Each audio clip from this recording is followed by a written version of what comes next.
want you to do this for the rest of the worksheet. Okay, so now we're going to look at Easter egg symmetry.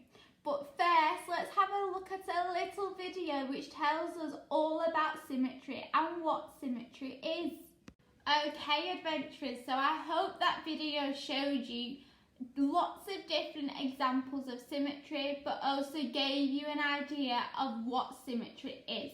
So symmetry is when you can draw a line down the middle and they look the same on either side. Okay, so now let's do an Easter egg activity. A look at symmetry and what symmetry means and what it is. Okay, so here are 3 shapes that are symmetrical.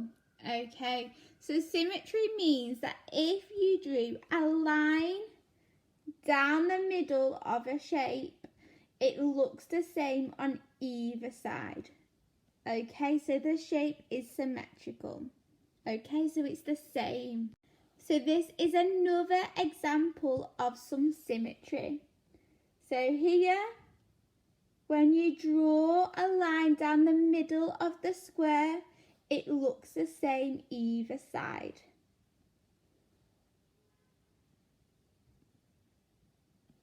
And it does for the star, the triangle, and the arrow.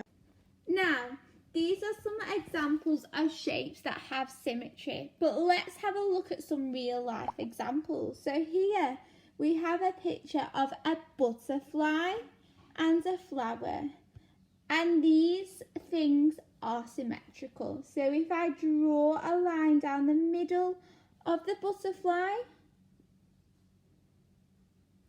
it is the exact same on either side. And so is the flower. Now here is an example of a building. Okay, so the building is symmetrical. So if I draw a line down the middle of it, it is the exact same on either side. Now that we've had a look at symmetry and had a little look about what it is and some examples, it's now your turn. So we need to make some symmetrical Easter eggs. Okay, so let's finish the Easter egg. So let's finish drawing the Easter eggs patterns, but making sure that we do it symmetrical. Okay, so let me show you how we can do this. Okay. Now you will need to use a pencil and a ruler to do this. Miss Katie is cheating. Okay, so as you can see, this is how we make the Easter egg symmetrical. So we finished drawing the lines. Now, once we have done this for both of the Easter eggs, depending on which design you choose, you can then colour in your Easter egg. So you can colour it in lots of bright and beautiful colours. Wow, I'm super impressed, adventurers. You are doing fantastic and I hope you're enjoying the Easter themed activities. Okay, so our last activity for today is about prepositions.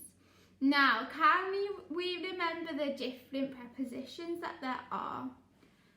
Okay, so let me go over a few with you. So we have got on. Okay, so the bubble is on the cup. Can we think of any more? We have got in. So the bubble is in the cup. We have got under. The bubble is under the cup. Now let's think of some more. What about next to?